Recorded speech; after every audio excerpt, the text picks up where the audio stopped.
ডছাল ই এটা আন্তৰ্জাতিক সংস্থা। এই সংস্থাটোৱে চিভিল এভিয়েশ্যনৰ পৰা আৰম্ভ কৰি মিলিটাৰী এভিয়েশ্যনলৈকে, আৰ্টিফিচিয়েল ইণ্টেলিজেন্সৰ পৰা মেচিন লাৰ্ণিঙলৈকে, ৰবটিক্সৰ পৰা ইলেক্ট্ৰনিক ভেহিকুললৈকে ইয়াৰ ছফ্টৱেৰসমূহ বনায় আৰু তেওঁলোকে এই গোটেই ইণ্ডাষ্ট্ৰিটোৰ মেন আৰু মেচিন এই দুইটাক এক প্ৰকাৰে নিয়ন্ত্ৰণ কৰে।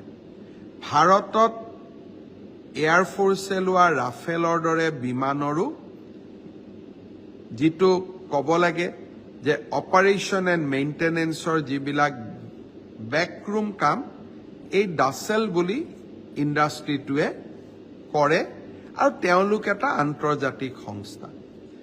অসমৰ যুৱ প্ৰজন্মক এই নতুন উদ্যোগবিলাকক civil aviation, artificial intelligence, machine learnings, quantum physics বা ইলেক্ট্ৰিক ভেহিকেল, ৰবটিক্স এইবিলাকৰ ওপৰত শিক্ষা দিবৰ কাৰণে আৰু যুৱ প্ৰজন্মক এনে উদ্যোগলৈ আকৰ্ষিত কৰিবৰ বাবে এই ডছাল কোম্পানীয়ে আসাম ইঞ্জিনিয়াৰিং কলেজত এটা ইনফ্ৰাষ্ট্ৰাকচাৰ চেণ্টাৰ অফ এক্সেলেঞ্চ তৈয়াৰ কৰিব।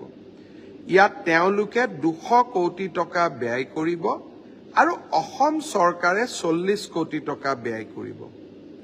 আৰু ইঞ্জিনিয়াৰিং কলেজত আমি হাব হিচাপে লৈ অসমৰ 50খন কলেজলৈ এই শিক্ষাক আমি সম্প্ৰসাৰণ কৰিম। অৰ্থাৎ ফিউচাৰ ইণ্ডাষ্ট্ৰিজৰ কাৰণে অসমৰ যুৱ প্ৰজন্মক সজাই পৰাই তোলাৰ ই এটা মহত্বাকাংক্ষী পৰিকল্পনা। আমাৰ ৰাজ্য এতিয়া দেশৰ অগ্ৰগামী ৰাজ্যবিলাকৰ লগত খোজ পেলাব খোজে। ডাছেলে ইয়াৰ আগত কৰ্ণাটক আৰু তামিলনাডু চৰকাৰৰ লগত এনেকুৱা ধৰণৰ চেণ্টাৰ অফ এক্সেলেঞ্চ পতাৰ বাবে চুক্তিবদ্ধ হৈছে।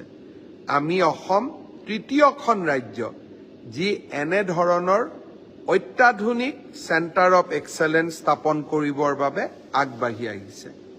কেইদিনমান আগতে IIT গুৱাহাটী আৰু এয়াৰবাছৰ মাজত যোনে নেকি গোটেই বিমানবিলাক নিৰ্মাণ কৰে, আমি যে ইণ্ডিগোত উঠো, ভিস্তাৰাত উঠো, এই বিমানবিলাক এয়াৰবাছে বনোৱা। এই এয়াৰবাছ আৰু IITৰ মাজত মানৱ সম্পদ সৃষ্টিৰ বাবে, এভিয়েশ্যন ইণ্ডাষ্ট্ৰিত মানৱ সম্পদ সৃষ্টিৰ বাবে এখন চুক্তি স্বাক্ষৰিত হৈছিল। তাৰ এসপ্তাহৰ পিছত ডাছেলৰ লগত আমাৰ এই পৰিকল্পনা।